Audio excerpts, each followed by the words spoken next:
It's Sunday night. It's 9 o'clock. Welcome to the Sanctuary. Woo!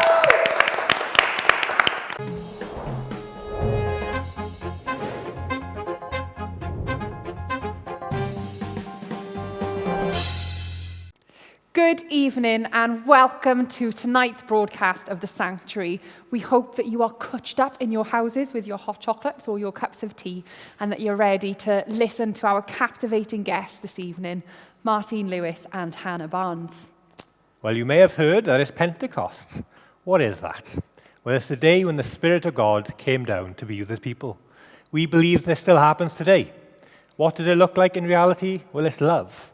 Now, we may not talk directly about Pentecost tonight, but it is what has shaped the person, our guest, into doing what she does. So we're looking forward to hearing more about that in a moment.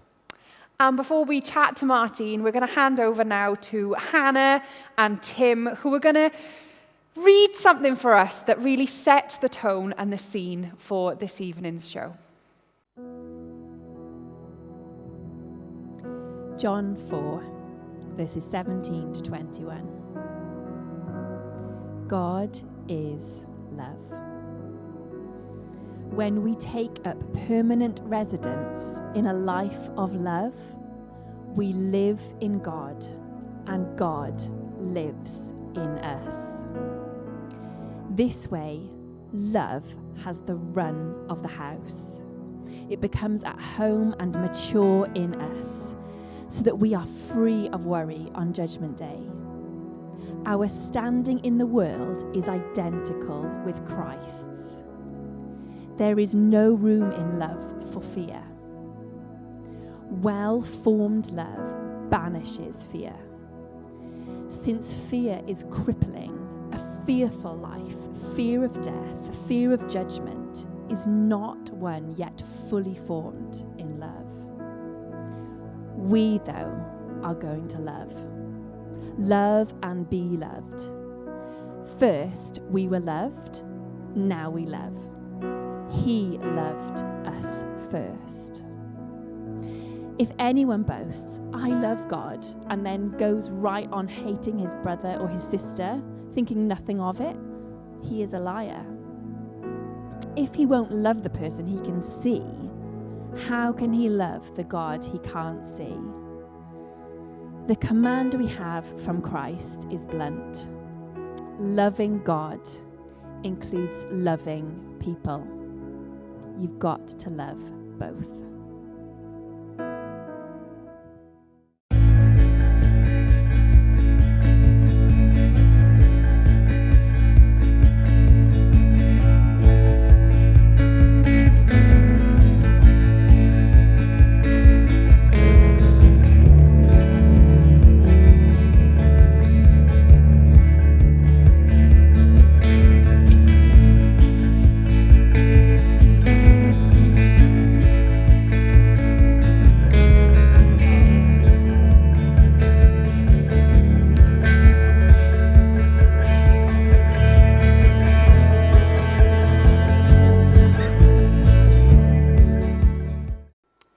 We're really pleased this evening to be joined by my very good friend, Martine Lewis. And Martine has been a foster carer for many, many years, and she was just the perfect person to come and share with us tonight about her heart and her love for people who are not always feeling like they've got a home. Absolutely. Yeah. Thank you for asking me. I was really chuffed when you asked. And the thing is, what you think that you see in other people, you don't see yourself. And I think that's another key thing with fostering, is that the children don't always see the beauty that's in themselves, but we do. And they think of all the negative things about themselves, but we don't. And can you tell us, how did you come to be a foster carer? Okay, so I used to work in Merthyr, and as there's those flipping roadworks that are still there now, it was there 15 years ago. And then I married Peter, my second husband, and I used to travel from further down west to go through to Merthyr every day. And what used to be the old Barverstocks Hotel had this massive billboard outside which said, "Have you ever thought about fostering?" And it was something like iwanttofoster.com. And it seemed like every day when the traffic lights turned red, I was either the car sat right in front or one behind, every day. And I just kept looking at it thinking, is somebody trying to tell me something here? And I just thought, why not? And that was it. So I went and told, I had this brilliant idea, my poor husband, I don't think I'd been married to him a year, and decided I wanted to give up work, which was a bit of a stupid thing really to think of. And I wanted to become a foster carer because I'd only had one child biologically, and I didn't think I'd be able to have one child, so I thought, right, I've got the one. But I really liked being a mother, and I was not maternal until I had a baby. And all of a sudden I became very maternal, very protective, and a bit like a mother hen. And the mother hen only had one egg to catch, and I needed a few more. So I just had to convince my husband that this was the right thing. So I went home and asked him if I ever thought of fostering, and he said no. And then went swimming, and then this advert comes on the radio and says, "Have you ever felt about fostering? Have you ever thought about this? How do you feel?" And I thought, well, it's straightforward. I got a spare room. There's children needs house. It's a bit of a no-brainer. So I said, coffee came into it, and I said, do you fancy going for a coffee and a cake? So it seems to be a bit of a thing in our house that if you want something, you take out of the house so it becomes a neutral zone. Yeah. I ply my husband with coffee, which I don't drink. And then I asked him the same question. I said, have you ever felt about, how do you feel? Have you ever felt? And he said, I've told you no. And I just sat there and cried. And he was like, what is wrong with you? Because I said, I really feel God's telling me we need to foster. And he said, well, you've never said that. And he said, why? So I told him about stopping at these traffic lights, and I told him about hearing it, even when we were like swimming, that this rage. I said, it won't leave me go. There's this voice telling me constantly, you need to become a foster carer. So we did. And that was it. We applied. It took a long time, and it took a lot longer than what I thought it was. So I gave up my job a year too quick, really.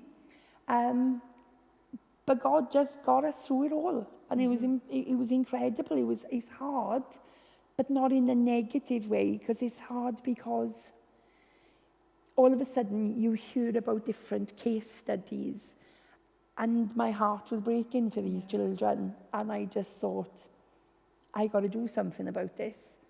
And it's not always that, like, you know, sometimes you hear so many bad stories that children come with all this baggage. And sometimes they do, but they don't always. Sometimes parents might just not be able to cope. And they just need a home for a short time.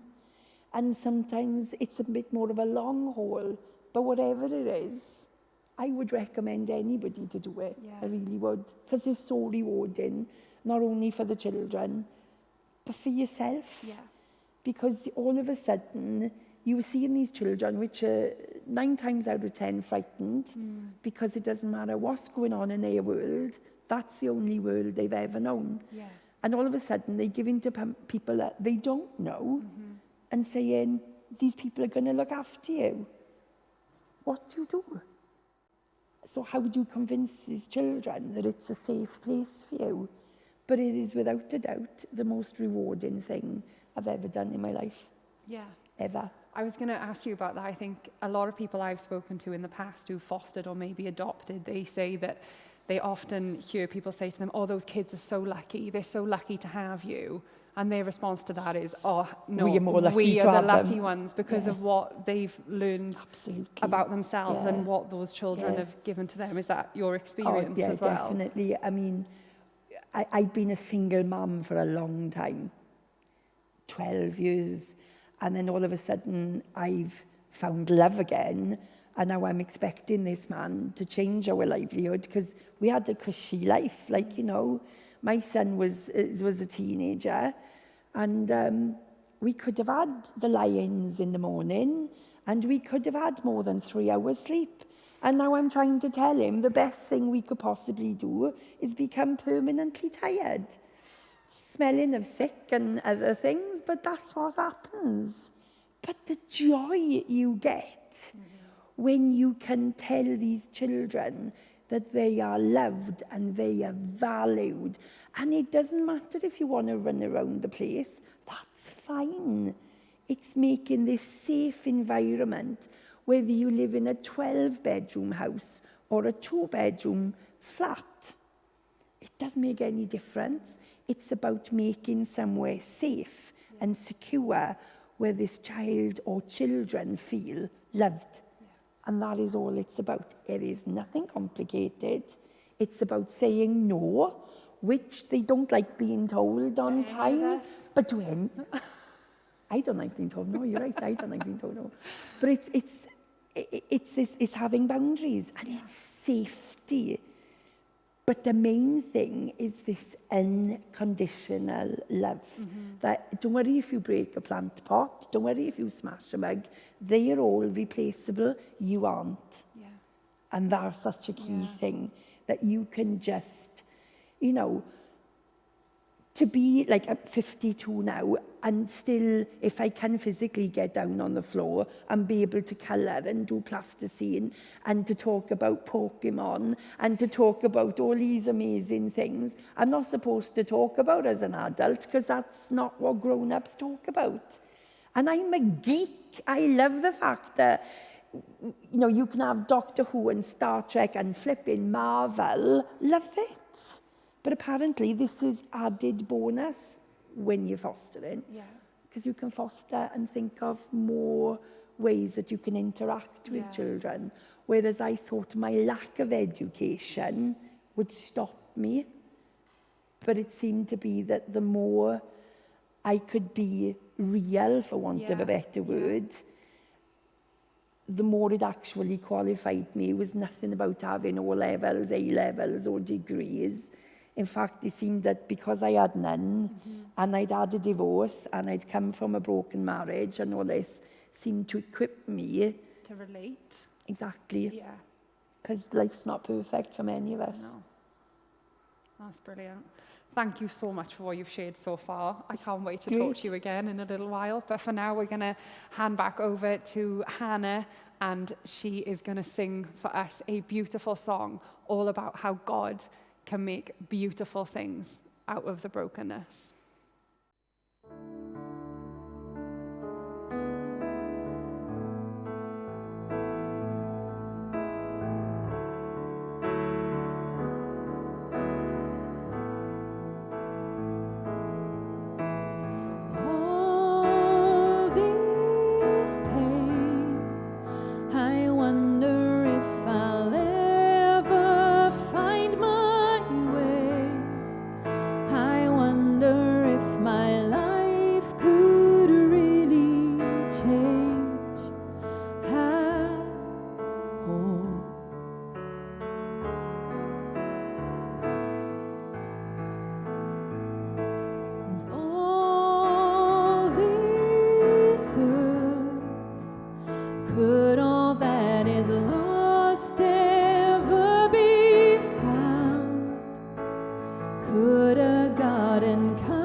Hope is springing up from this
You make me new.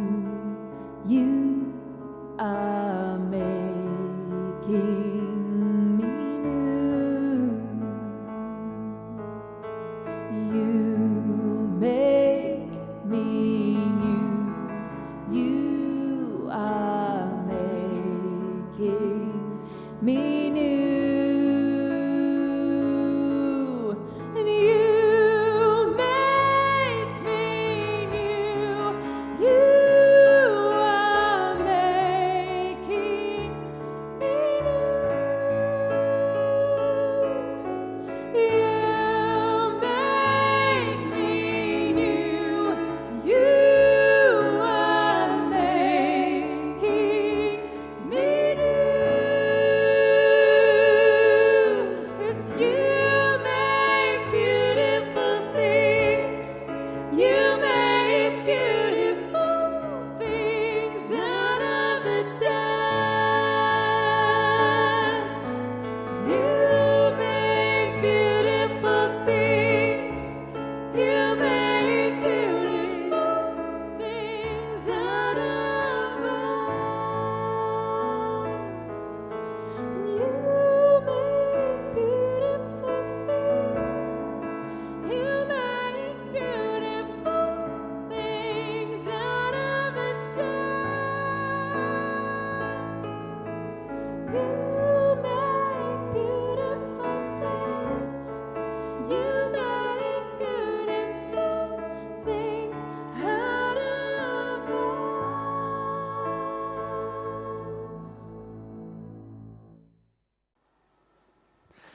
Back. Amazing. Absolutely Jack of all amazing. trades tonight. Amazing. So earlier on, right at the start, Han read from 1 John 4. And the last part of that says, the command we have from Jesus is blunt. Loving God includes loving people. You've got to love both. Yeah. Kind of says it all, rocket really, science, does is it? it? Yeah. Yes, absolutely. And I think for people watching tonight, there might be some people who maybe are interested in hearing about foster care and all of that kind of stuff. And we'll put stuff up on the website so that people can check in with how they can help in whatever situation they find themselves in. But there might also be people who are watching tonight who have been through that system themselves. And you are a foster carer, as we've established, but you also are a prison chaplain. I am. And you kind of see the care journey and how that can work out for people from that dimension as well. Yeah, it doesn't always work out, which is why we need more foster carers. Mm-hmm. And we need more foster carers that don't see this as an occupation. Because obviously you get paid to look after children, and then there's a process of training. But if you can't love a child unconditionally, and some people say, oh, it's not working out, and sometimes it's sad, and it is what happens. But I know one of the hardest things to do is to get the right fit. It's the right fit for the child, for the children, but it's the right fit for the family or for the single parent, the single man. It's not always about having a woman, because sometimes you have a child which might have been hurt by a woman. So needs a man on his own. So, to encourage a single man to be able to do this. There isn't about this rose-tinted spectacles, husband and wife and the dog. This is everybody is needed to consider it. And as part of the fostering training, I can't remember what it is now, but the statistics of failed, what's the right word to use? Placements? Right placements, and the fact of just the whole system failing.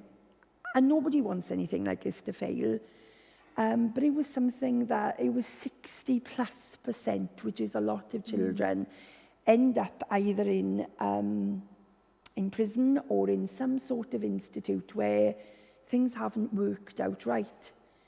There is a time when there is a grey area of where the duty of care is between 16 and 18, because they can come out of the fostering area at 16 and they can go and live independently, as can our biological children. But who looks after them? And sadly, not everybody has got an extended family or have got a lot of close friends. And sometimes you find that sort of friendship and family in the wrong place. Yeah. And that's sadly what I see every day, is that sometimes it ends up coming in and ends up being in prison. But again, I think that was another reason why I felt God had really put the prison service on my heart, because he'd also dropped this fostering on my heart. And it's the fact of, and I am, like I said, I'm a mother hen, and I go in and I think of the boys that I go and see, the men, and it's the fact of being able to be confident, to be me, Yeah. whereas blue-haired, overweight, and everything the society thinks I shouldn't be, or tattooed as well, that, you know, all of a sudden God's got a purpose for me, and it's flipping awesome. Because I can go in the morning and go, hello, my gorgeouses, how are you? And some of them are older than me. Right? And they're like, oh, look out, here she comes. And some will laugh, some will retreat and run as fast as they can. But others like having that warmth. And I just think that's what God has called me to be, is to love unconditionally. I don't care, I don't judge, and that way normally nobody judges me.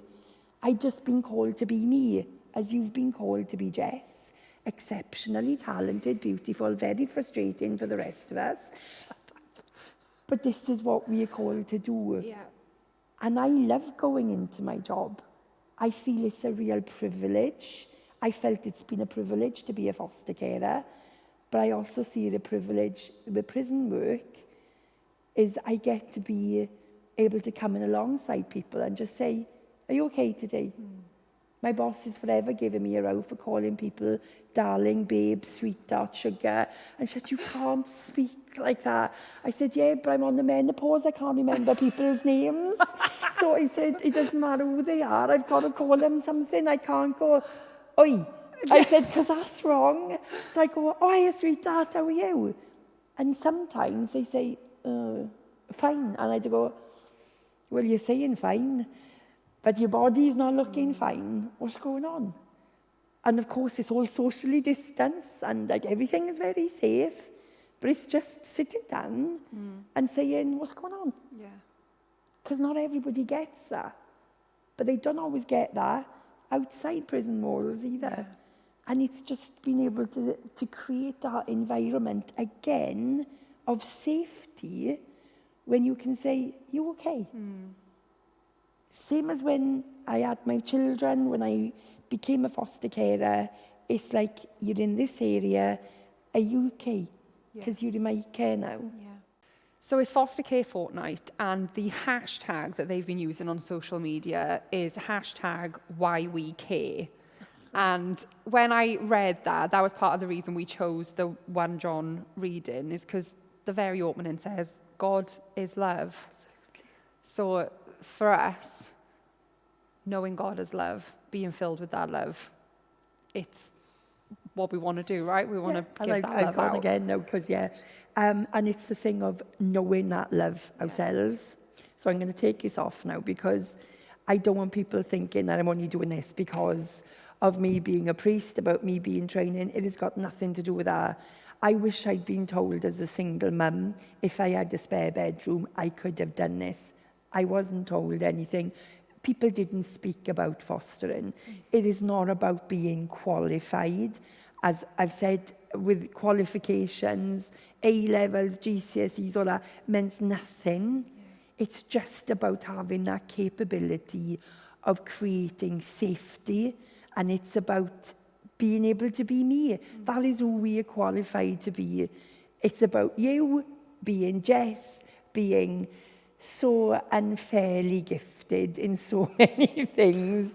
And it's about me. And it's all right. It's okay I'm not a size 8. It's okay. I am now a proud blue card holder, registered disabled, right? It is okay. We've all got things we can do. And again, it's that beauty of God showing you unconditional love. Yeah. So we can keep on filling it up, so we can give it out. It's the fact of being greedy and giving it out. It's being greedy. I want more of God, more of God. And then all of a sudden he's like, yeah, but have you ever thought to foster? No, I can't cope. Yes, you can. Of course you can. I love you more. I love you more. I give you all this. And then you think, oh, but now I can give it away. Yeah. And that is what is just so exceptional about God. It's us getting it and holding on to it, but then it's when it's the right time we give it away for others. And that is how I think that Jesus has called all of us to do. We're all called to be disciples. We're all called to have these amazing stories about how God works in our lives. But the most amazing thing God taught me was that I was loved. I was able to love. And it's the fact you pass this on to your children. Most important thing that we can teach our children is to love somebody, to love themselves, but for them to trust in a way that they can accept love and they can love others. Yeah. And I mean, in the Bible, it says the most important thing is loving God, and the next most important thing is loving your neighbour as yourself. So it's a requirement, isn't it? And it's not easy. It's not easy, but it's not complicated, no, is like, it? we make it complicated, and sometimes even if you take it to the literal your neighbours, you can't always get on with somebody, and nobody wants a blue-eyed hormonal psychopath living next door to them. I completely get that. But when they get to know the person, and again, this is loving people. It's like, people say to kill with kindness in a lovely way, that you can just love people. And they just, in the end, they'll give in to me. They always do. And it's just the fact of, I want to be loved. But there is nothing better than loving. And like, I've got 3 mammy's boys now who, even if they are 26, long-haired, tattooed, whatever, are quite happy to still hold his mother's hand, as are the other 2. And especially now, because I've got arthritis in my back, sometimes I need somebody to hold on to. There's never a, do you mind? All of a sudden, it's, Mum needs me. And that's fabulous. And that's what I love being as a mother. Never thought I would, because I haven't got a motherly bone in my body. But again, God says, I got a better plan for you. And everything that you tell me, I'm confessing. I can remember standing in church years and years and years ago, standing there saying, God, here I am, send me, but please not kids' work. Please don't give me children, right? I'm confessing, Sunday school petrifies me. Put me in the prison any day of the week. Don't give me Sunday school. Next thing you know, he's telling me, no, I want you to do Sunday school. My husband saying to me a few years later, we need a Sunday school. And I'm petrified. Please don't make me do that. And then I find out I actually quite like children. And it's like, where's this fear come from? And who am I to stand before God and give him an agenda of what I want to do and what I'm not prepared to do? And you say, like, well, I don't want to do that. And God goes, don't you? I got a plan for you. And I got news for you, love. It's not about what you want. It's what I want you to do. And again, it's submitting to that love that God knows best. It's that perfect father, that perfect parent we can only ever dream of being like. But we're only ever called to be us. And to be a parent to those children that God puts in your way. And all of a sudden it's like, oh, I quite like these. And they're amazing. They've completely changed our lives. Absolutely. Oh, and that is a perfect place to end our conversation. I could listen to you talk all night. You're just such an inspiration and you're just captivating. And thank you. Oh. And I can talk all night. I know, but just thank you so much for being here and for sharing the love that you've got with us. It's just been amazing. Thank you. Thank you, Jess.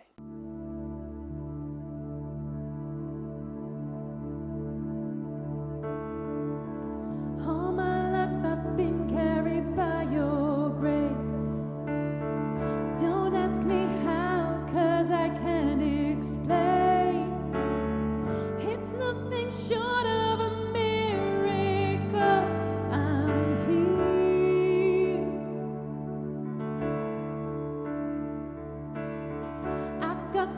blessings that I don't deserve. I've got some scars, but that's how you learn. It's nothing short of a miracle. I'm here.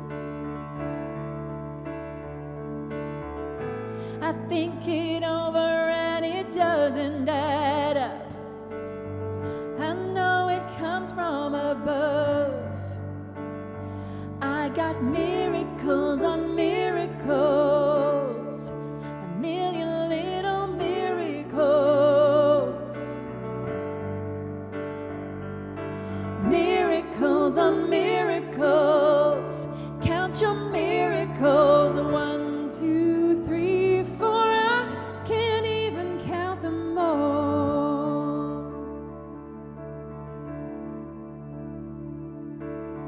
You held me steady so I wouldn't give up. You opened doors that nobody can shut. I hope I never get over what you've done. I want to live with an open heart. I want to live like I know who you are. I hope I never get over what you've done.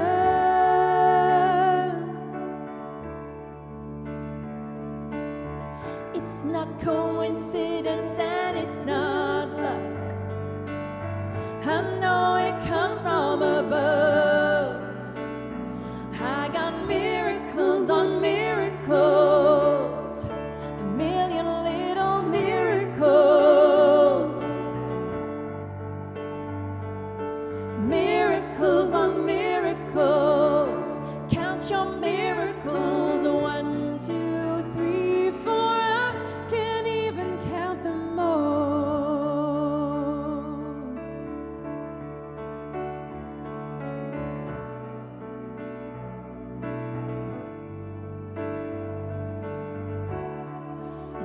And I can't even count them all. I can't even count them all. I can't even count them all. 1, 2, 3, 4, I can't even count them all.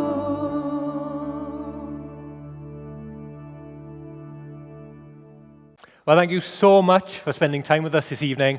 We hope it's been food for thought and has pointed to the hope and love that we can be to one another.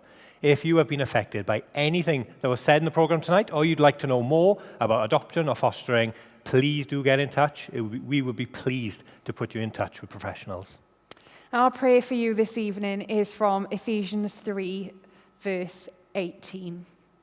May you have the power to understand how wide, how long, how high, and how deep the love of Jesus is. Amen. Amen.